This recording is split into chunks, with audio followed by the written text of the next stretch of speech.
ಜೋರಾಗಿ ವಾಯ್ಸ್ ಜೋರಾಗಿ ಇಲ್ಲಿ ರೆಕಾರ್ಡ್ ಆಗಬೇಕದು. ನನ್ನ ಹೆಸರು ರಶ್ಮಿ ಪಶ್ಮೂಸಿ ಎಚ್.ಪಿ.ಎಸ್. ರಾಜ್ಯಕ್ಕೆ ಮತ್ತು ಸಮಾಜಕ್ಕೆ ಇರುವ ನಡುವಿನ ವ್ಯತ್ಯಾಸಗಳ ಸಂಬಂಧ. ರಾಜ್ಯವು ಸಮಾಜದ ನಂತರ ಹುಟ್ಟಿದೆ. ರಾಜ್ಯ ಸಮಾಜದ ನಂತರ ಹುಟ್ಟಿದೆ. ಸಮಾಜವು ರಾಜ್ಯಕ್ಕಿಂತ ಪುರಾತನವಾಗಿದೆ. ಎಕ್ಸ್ಪ್ಲೈನ್ ಮಾಡ್ಬೇಕು ಅದನ್ನ. ರಾಜ್ಯ ಸಮಾಜ ನಂತರ ಹುಟ್ಟಿದೆ ಅಂದ್ರೆ ಹೆಂಗೆ?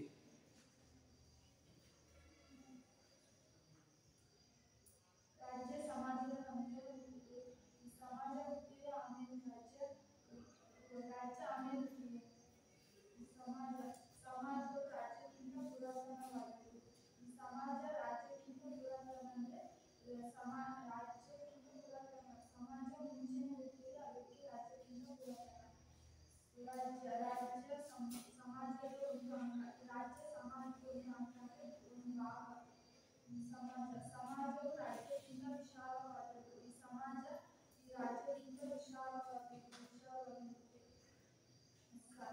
ರಾಜ್ಯ ನಿರ್ದಿಷ್ಟ ಭೂಪ್ರದೇಶ ಅತ್ಯವಶ್ಯಕ.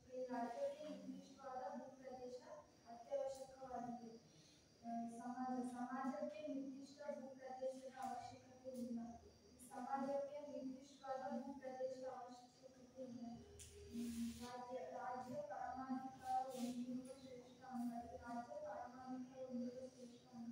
ಪರಮಾಧಿಕಾರ ಅಂದ್ರೆ ಯಾರು ಪ್ರಶ್ನಿಸಲಾಗದ ಅಧಿಕಾರವನ್ನು ಹೊಂದಿದೆ, ಅದಕ್ಕೆ ಶ್ರೇಷ್ಠ ಸಂಸ್ಥೆ. ರಾಜ್ಯಕ್ಕೆ ಪರಮಾಧಿಕಾರ ಇರುವುದಿಲ್ಲ. ರಾಜ್ಯಕ್ಕೆ ಯಾರು ಪ್ರಶ್ನಿಸಲಾಗದ ಅಧಿಕಾರವನ್ನು ರಾಜ್ಯ ಸಂಘಟಿತ ಸಂಸ್ಥೆಯಾಗಿದೆ.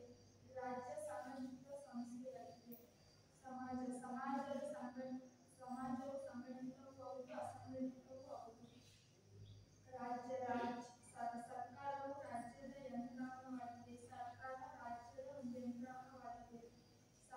ಸಮಾಜಕ್ಕೆ ಸರ್ಕಾರವೆಂಬ ಯಂತ್ರಾಂಗದ ಅವಶ್ಯಕತೆ ಇಲ್ಲ. ಸಮಾಜಕ್ಕೆ ಸರ್ಕಾರವೆಂಬ ಯಂತ್ರಾಂಗದ ಅವಶ್ಯಕತೆ ಇಲ್ಲ. ರಾಜ್ಯ ಶಾಸನಬದ್ಧ ಅಧಿಕಾರವನ್ನು ಹೊಂದಿದೆ, ಸೂಚಿಸುತ್ತದೆ. ರಾಜ್ಯ ಶಾಸನಬದ್ಧ ಅಧಿಕಾರವನ್ನು ಹೊಂದಿದೆ, ಅದಕ್ಕೆ ಸೂಚಿಸುತ್ತದೆ. ಸಮಾಜ ಶಾಸನಬದ್ಧ ಅಧಿಕಾರವನ್ನು ಹೊಂದಿಲ್ಲ, ಸೂಚಿಸುವುದಿಲ್ಲ. ಸಮಾಜ ಶಾಸನಬದ್ಧ ಅಧಿಕಾರವನ್ನು ಹೊಂದಿಲ್ಲ, ಸೂಚಿಸುವುದಿಲ್ಲ. ರಾಜ್ಯ ತೆರಿಗೆ ಶುಲ್ಕ ದಂಡಗಳನ್ನು ವಿಧಿಸಿ ವಸೂಲಿ ಮಾಡುತ್ತದೆ. ಈ ರಾಜ್ಯ ತೆರಿಗೆ ಶುಲ್ಕ ದಂಡಗಳನ್ನು ವಿಧಿಸಿ ವಸೂಲಿ ಮಾಡುತ್ತದೆ. ಸರ್ಕಾರಕ್ಕೆ ಈ ಅಧಿಕಾರ ಇರುವುದಿಲ್ಲ. ಸರ್ಕಾರಕ್ಕೆ ತೆರಿಗೆ ಶುಲ್ಕ ದಂಡ ವಿಧಿಸುವ ಅಧಿಕಾರ ಇರುವುದಿಲ್ಲ, ವಸೂಲಿ ಮಾಡುತ್ತದೆ. ರಾಜ್ಯಕ್ಕೆ ನಿರ್ದಿಷ್ಟ ಜನಸಂಖ್ಯೆಯ ಅವಶ್ಯಕತೆ ಇದೆ. ರಾಜ್ಯಕ್ಕೆ ನಿರ್ದಿಷ್ಟವಾದ ಜನಸಂಖ್ಯೆಯ ಅವಶ್ಯಕತೆ ಇದೆ. ಸಮಾಜಕ್ಕೆ ನಿರ್ದಿಷ್ಟ ಜನಸಂಖ್ಯೆಯ ಅವಶ್ಯಕತೆ ಇಲ್ಲ. ಸಮಾಜಕ್ಕೆ ನಿರ್ದಿಷ್ಟವಾದ ಜನಸಂಖ್ಯೆಯ ಅವಶ್ಯಕತೆ ಇದೆ.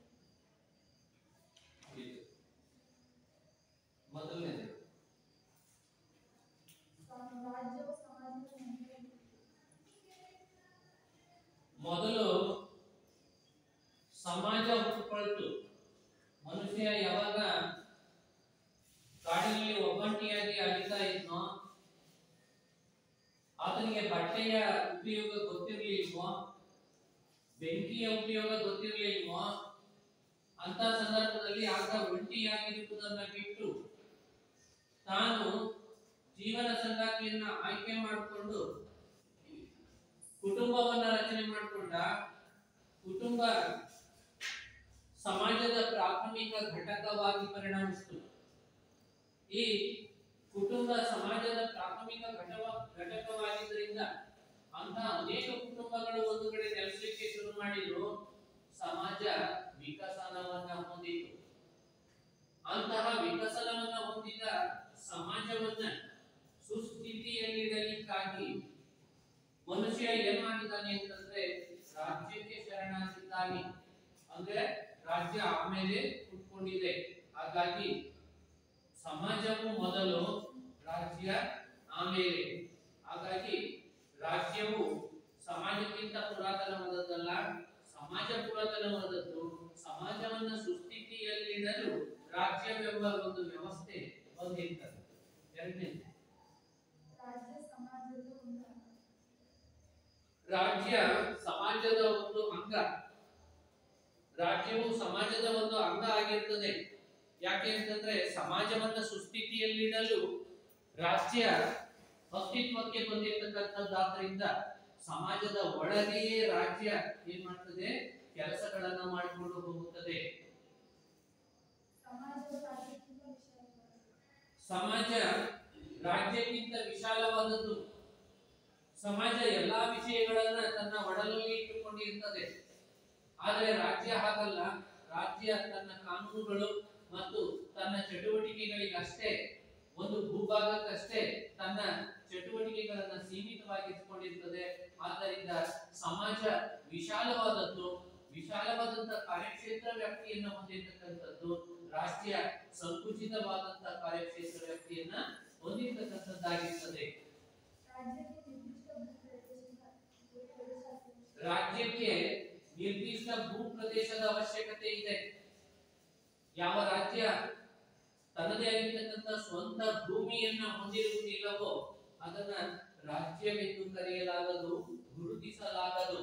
ಆದರೆ ಸಮಾಜಕ್ಕೆ ತನ್ನದೇ ಆಗಿರತಕ್ಕಂಥ ಸ್ವಂತದ ಭೂ ಪ್ರದೇಶದ ಅವಶ್ಯಕತೆ ಇಲ್ಲ.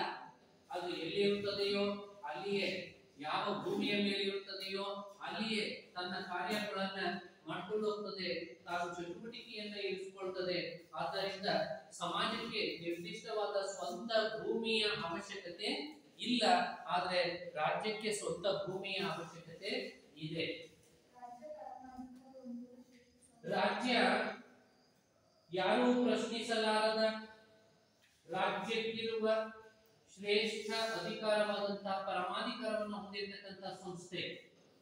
ಆ ಕಾರಣಕ್ಕಾಗಿಯೇ ರಾಜ್ಯವನ್ನ ವಿಶೇಷವಾದ ಸಂಸ್ಥೆ ಎಂತಲೂ ಶ್ರೇಷ್ಠವಾದ ಸಂಸ್ಥೆ ಎಂತಲೂ ಕರೆಯಲಾಗ್ತದೆ. ಅದು ಶಕ್ತಿಶಾಲಿಯಾಗಿರುವುದು ತಾನು ಹೊಂದಿರುವ ಪರಮಾಧಿಕಾರದಿಂದ. ಹಾಗಾಗಿ ರಾಜ್ಯಕ್ಕೆ ಪರಮಾಧಿಕಾರವಿದೆ, ಆದರೆ ಸಮಾಜಕ್ಕೆ ಯಾರು ಪ್ರಶ್ನಿಸಲಾರದ ಪರಮಾಧಿಕಾರ ಇರುವುದಿಲ್ಲ. ಹಾಗಾಗಿ ರಾಜ್ಯಕ್ಕೆ ಪರಮಾಧಿಕಾರವಿದೆ, ಆದರೆ ಸಮಾಜವು ಪರಮಾಧಿಕಾರವನ್ನ ಹೊಂದಿಲ್ಲ. ರಾಜ್ಯ ಒಂದು ಸಂಘಟಿತವಾಗಿರ್ತಕ್ಕಂಥ ಸಂಸ್ಥೆ.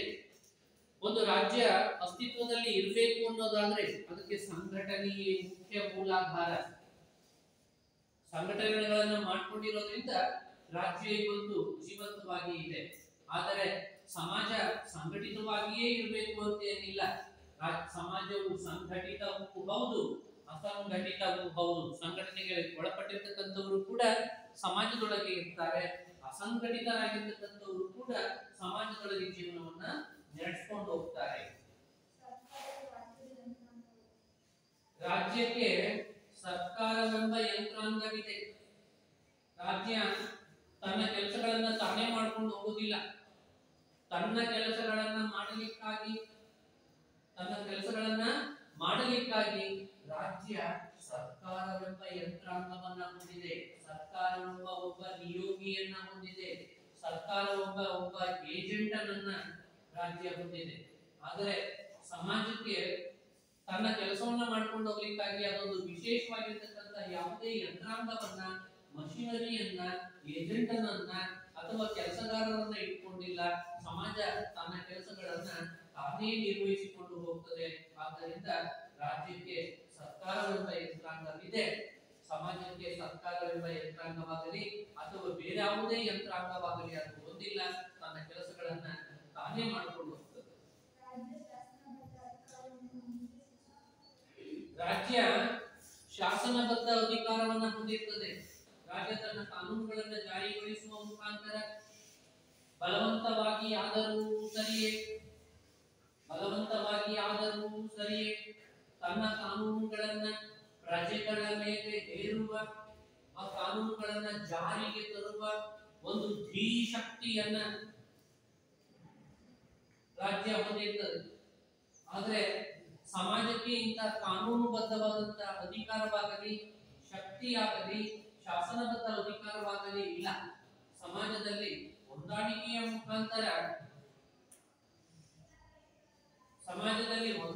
ಮುಖಾಂತರ ಜೀವನವು ನಡೆಯುತ್ತದೆಯೇ ಹೊರತು ಕಾನೂನುಬದ್ಧ ರೀತಿಯಿಂದ ಯಾವ ಕ್ರಿಯೆಗಳು ಕೂಡ ನಡೆಯೋದಿಲ್ಲ. ಹಾಗಾಗಿ ಸಮಾಜಕ್ಕೆ ಶಾಸನಬದ್ಧವಾದಂತಹ ಅಧಿಕಾರಗಳು ಇಲ್ಲ, ಆದರೆ ರಾಜ್ಯಕ್ಕೆ ಶಾಸನಬದ್ಧವಾದಂತಹ ಅಧಿಕಾರಗಳು ಇವೆ. ರಾಜ್ಯ ತನ್ನ ಪ್ರಜೆಗಳ ಮೇಲೆ ತೆರಿಗೆಗಳನ್ನ, ದಂಡಗಳನ್ನ, ಶುಲ್ಕಗಳನ್ನ ವಿಧಿಸುವ ಮತ್ತು ಅವುಗಳನ್ನ ವಸೂಲಿ ಮಾಡುವ ಅಧಿಕಾರವನ್ನ ಹೊಂದಿರುತ್ತದೆ. ಯಾರು ತೆರಿಗೆಯನ್ನು ನೀಡುವುದಿಲ್ಲವೋ ಅವರ ಮೇಲೆ ಕಾನೂನು ಕ್ರಮಗಳನ್ನ ಜರುಗಿಸಿ ಅವರು ತೆರಿಗೆಯನ್ನ ನೀಡುವಂತೆ, ಯಾರು ತೆರಿಗೆಗಳನ್ನ ವಂಚಿಸಿರುತ್ತಾರೆಯೋ ಅವರ ಮೇಲೆ ಕಾನೂನು ಕ್ರಮಗಳನ್ನು ಜರುಗಿಸಿ ಅವರಿಗೆ ಶಿಕ್ಷೆಯನ್ನ ವಿಧಿಸುವ ಅಧಿಕಾರವನ್ನು ಕೂಡ ರಾಜ್ಯ ಹೊಂದಿರುತ್ತದೆ. ಆದರೆ ಸಮಾಜಕ್ಕೆ ಯಾವುದೇ ತೆರಿಗೆಗಳನ್ನ, ಶುಲ್ಕಗಳನ್ನ, ದಂಡಗಳನ್ನ ವಿಧಿಸುವ ಮತ್ತು ವಸೂಲಿ ಮಾಡುವ ಅಧಿಕಾರಗಳು ಸಮಾಜಕ್ಕೆ ಇರುವುದಿಲ್ಲ. ಸಮಾಜದ ಚೌಕಟ್ಟಿನಲ್ಲಿ ಯಾವುದೇ ತೆರಿಗೆ, ದಂಡ, ಶುಲ್ಕ ಇವುಗಳನ್ನ ವಿಧಿಸುವುದೂ ಇಲ್ಲ, ವಸೂಲಿಯನ್ನು ಕೂಡ ಮಾಡುವುದಿಲ್ಲ. ರಾಜ್ಯಕ್ಕೆ ನಿರ್ದಿಷ್ಟವಾದಂತಹ ಜನಸಂಖ್ಯೆಯ ಅವಶ್ಯಕತೆ ಇದೆ. ತನ್ನದೇ ಆಗಿರ್ತಕ್ಕಂಥ ಒಂದು ಜನಸಂಖ್ಯೆಯನ್ನ, ಪ್ರಜಾವರ್ಗವನ್ನ ಹೊಂದಿರುತ್ತದೆ. ಆದರೆ ಸಮಾಜಕ್ಕೆ ಹಾಗಲ್ಲ. ಸಮಾಜ ವಿಶಾಲವಾದದ್ದು. ರಾಜ್ಯದ ಒಳಗೂ ಹೊರಗೂ ಜೀವನವನ್ನು ನಡೆಸುವ ಎಲ್ಲರನ್ನೂ ಕೂಡ ಸಮಾಜವು ಒಳಗೊಂಡಿರುತ್ತದೆ. ಹೇಗೆಂದರೆ ಭಾರತದಲ್ಲಿ ಹುಟ್ಟಿ ವಿದೇಶಗಳಲ್ಲಿ ಸೇವೆಗಳಲ್ಲಿ ಇರ್ತಕ್ಕಂಥವರು, ವಿದೇಶಗಳಲ್ಲಿ ಹೊಟ್ಟೆಪಾಡಿಗಾಗಿ ದುಡಿಯಲಿಕ್ಕೆ ಹೋಗಿರ್ತಕ್ಕಂಥವರು ನಮ್ಮ ರಾಜ್ಯದ ವ್ಯಾಪ್ತಿಗೆ ಒಳಪಡದೇ ಇದ್ದರೂ ಕೂಡ ನಮ್ಮ ಸಮಾಜದ ವ್ಯಾಪ್ತಿಗೆ ಒಳಪಡುತ್ತಾರೆ. ಹಾಗಾಗಿ ರಾಜ್ಯ ಸೀಮಿತವಾದಂತಹ ಒಂದು ಜನಸಂಖ್ಯೆಯನ್ನು ಮಾತ್ರ ಇಟ್ಟುಕೊಂಡು ಆಡಳಿತವನ್ನು ಮಾಡುತ್ತದೆ. ತನ್ನ ಒಳಗೆ ಇರುವ, ತನ್ನ ಗಡಿಯೊಳಗೆ ಇರುವ ಆ ಜನರಿಗೆ ಮಾತ್ರ ಕಾನೂನುಗಳನ್ನ ಪಾಸು ಮಾಡಿ ಆ ಕಾನೂನುಗಳನ್ನ ಜಾರಿಗೊಳಿಸಿ ಆಡಳಿತವನ್ನು ನಡೆಸತಕ್ಕಂಥ ಕೆಲಸವನ್ನ ರಾಜ್ಯ ಮಾಡ್ತದೆ. ಆದ್ರೆ ಸಮಾಜ ಹಾಗಲ್ಲ. ತನ್ನ ಸಮಾಜದ ಸದಸ್ಯರು ಎಲ್ಲಿಯೇ ಇದ್ದರೂ ಕೂಡ ಅವರೆಲ್ಲರಿಗೂ ಕೂಡ ತನ್ನ ದೇಣಿಗೆಗಳನ್ನು ನೀಡುವ, ತನ್ನ ಸೌಲಭ್ಯಗಳನ್ನು ನೀಡುವ ಕೆಲಸಗಳನ್ನ ಮಾಡ್ತದೆ. ಅವರೆಲ್ಲರನ್ನೂ ಕೂಡ ಒಟ್ಟಿಗೆ ತೆಗೆದುಕೊಂಡು ಹೋಗ್ತಕ್ಕಂಥ ಕೆಲಸವನ್ನ ಅದು ಮಾಡ್ತದೆ. ಇಷ್ಟು. ರಾಜ್ಯಕ್ಕೆ ಶಿಕ್ಷೆ ವಿಧಿಸುವ ಅಧಿಕಾರವಿದೆ. ಯಾರಾದರೂ ತಪ್ಪನ್ನು ಮಾಡಿದರೆ, ಯಾರಾದರೂ ಕಾನೂನುಗಳನ್ನು ಉಲ್ಲಂಘಿಸಿದರೆ, ಆ ಕಾನೂನುಗಳಿಗೆ ವಿಧೇಯತೆಯನ್ನ ತೋರದೇ ಇದ್ದರೆ ಆತನನ್ನ ವಿಚಾರಣೆಗೆ ಒಳಪಡಿಸಿ, ಯಾಕಪ್ಪ ನೀನು ಕಾನೂನುಗಳನ್ನ ಪಾಲಿಸ್ತಾ ಇಲ್ಲ, ನೀನು ಏಕೆ ಕಾನೂನುಗಳಿಗೆ ವಿಧೇಯನಾಗಿಲ್ಲ, ನೀನು ವಿಧೇಯನಾಗಿರಬೇಕೆಂದು ತಿಳಿ ಹೇಳುವ, ಆತನು ತಿಳಿದುಕೊಳ್ಳದೇ ಇದ್ದರೆ ಆತನನ್ನ ವಿಚಾರಣೆಗೆ ಒಳಪಡಿಸಿ ತಪ್ಪಿತಸ್ಥನೆಂದು ಸಾಬೀತಾದರೆ ಆತನಿಗೆ ಶಿಕ್ಷೆ ವಿಧಿಸುವ ಅಧಿಕಾರ ರಾಜ್ಯಕ್ಕಿದೆ. ಅದನ್ನು ಅದು ತನ್ನ ಸರ್ಕಾರದ ಮುಖಾಂತರ ಮಾಡುತ್ತದೆ. ಅದರಲ್ಲಿ ಸರ್ಕಾರದ ಮೂರನೆಯ ಅಂಗವಾಗಿರುವ ನ್ಯಾಯಾಂಗವು ತಪ್ಪಿತಸ್ಥರನ್ನ ವಿಚಾರಣೆಗೊಳಪಡಿಸಿ ತಪ್ಪಿತಸ್ಥರೆಂದು ಸಾಬೀತಾದರೆ ಆ ಸಾಬೀತಾಗಿರ್ತಕ್ಕಂಥವರಿಗೆ ಶಿಕ್ಷೆಯನ್ನ ವಿಧಿಸುವ, ಶಿಕ್ಷೆಯನ್ನ ಯಾರು ಕೂಡ ಶಿಕ್ಷೆಯಿಂದ ಹೊರಗುಳಿಯಲಿಕ್ಕೆ ಸಾಧ್ಯವಿಲ್ಲ. ತನಗೆ ಇಷ್ಟವಿಲ್ಲದಿದ್ದರೂ ಕೂಡ ಬಲವಂತವಾಗಿ ಆದರೂ ಸರಿಯೇ ಆತನ ಮೇಲೆ ತನ್ನ ನಿಯಮಗಳನ್ನ, ತನ್ನ ಕಾನೂನುಗಳನ್ನ, ಶಿಕ್ಷೆಯನ್ನ ಹೇರುವ ಈ ಶಕ್ತಿಯನ್ನ, ಅಧಿಕಾರವನ್ನ ರಾಜ್ಯವು ಹೊಂದಿರುತ್ತದೆ. ಹೀಗಾಗಿ ರಾಜ್ಯ ಮತ್ತು ಸಮಾಜಗಳೆರಡು ಒಂದೇ ಅಲ್ಲ. ಸಮಾಜವು ರಾಜ್ಯಕ್ಕೆ ತಾಯಿಯ ರೂಪದಲ್ಲಿ ಇದ್ದು, ಸಮಾಜವು ರಾಜ್ಯಕ್ಕೆ ತಾಯಿಯ ರೂಪದಲ್ಲಿ ಇರುತ್ತದೆ. ಸಮಾಜವನ್ನ ಸುಸ್ಥಿತಿಯಲ್ಲಿಡಲು ರಾಜ್ಯವೆಂಬ ಸಂಸ್ಥೆ, ಸಮಾಜವನ್ನ ಸುಸ್ಥಿತಿಯಲ್ಲಿಡಲು ರಾಜ್ಯವೆಂಬ ಸಂಸ್ಥೆ ಅಸ್ತಿತ್ವಕ್ಕೆ ಬಂದಿರ್ತದೆ ಅಂತ ಹೇಳ್ಬೋದಾಗಿದೆ. ಇಷ್ಟು ರಾಜ್ಯ ಮತ್ತು ಸಮಾಜದ ನಡುವೆ ಇರತಕ್ಕಂಥ ವ್ಯತ್ಯಾಸಗಳಾಯಿತು. ಇನ್ನು ರಾಜ್ಯ ಮತ್ತು ಸಮಾಜದ ನಡುವೆ ಇರುವ ಸಂಬಂಧಗಳು ಎಂಥವುಗಳು ಅಂತಂದ್ರೆ, ರಾಜ್ಯ ಸಮಾಜವನ್ನ ತನ್ನ ತಾಯಿಯ ರೂಪದಲ್ಲಿ ನೋಡುತ್ತದೆ. ಸಮಾಜವು ಅಸ್ತಿತ್ವದಲ್ಲಿ ಇರದಿದ್ದರೆ ರಾಜ್ಯವೂ ಕೂಡ ಅಸ್ತಿತ್ವಕ್ಕೆ ಬರುತ್ತಿರಲಿಲ್ಲ. ಮನುಷ್ಯನು ಕುಟುಂಬವನ್ನ ರಚನೆ ಮಾಡಿಕೊಳ್ಳದೇ ಇದ್ದರೆ ಸಮಾಜದ ವಿಕಸನವಾಗುತ್ತಿರಲಿಲ್ಲ. ಸಮಾಜವೇ ವಿಕಸನವಾಗದೇ ಇದ್ದರೆ ಸಮಾಜವನ್ನ ಸುಸ್ಥಿತಿಯಲ್ಲಿಡಲು ರಾಜ್ಯವೆಂಬ ಸಂಸ್ಥೆ ಹುಟ್ಟಿಕೊಳ್ಳುತ್ತಿರಲಿಲ್ಲ ಎನ್ನಬಹುದು. ಹೀಗಾಗಿ ರಾಜ್ಯ ಮತ್ತು ಸಮಾಜಗಳು ಎರಡೂ ಕೂಡ ಒಂದೇ ಅಲ್ಲ, ಬೇರೆ ಬೇರೆ ಆದರೂ ಒಂದಕ್ಕೊಂದು ಪರಸ್ಪರ ಸಂಬಂಧಗಳನ್ನು ಹೊಂದಿರತಕ್ಕಂಥವು ತಾಯಿ ಮಕ್ಕಳ ಸಂಬಂಧವನ್ನ ರಾಜ್ಯ ಮತ್ತು ಸಮಾಜದ ನಡುವೆ ನಾವು ಗುರುತಿಸಬಹುದು ಅಂತ ಹೇಳಬಹುದಾಗಿದೆ.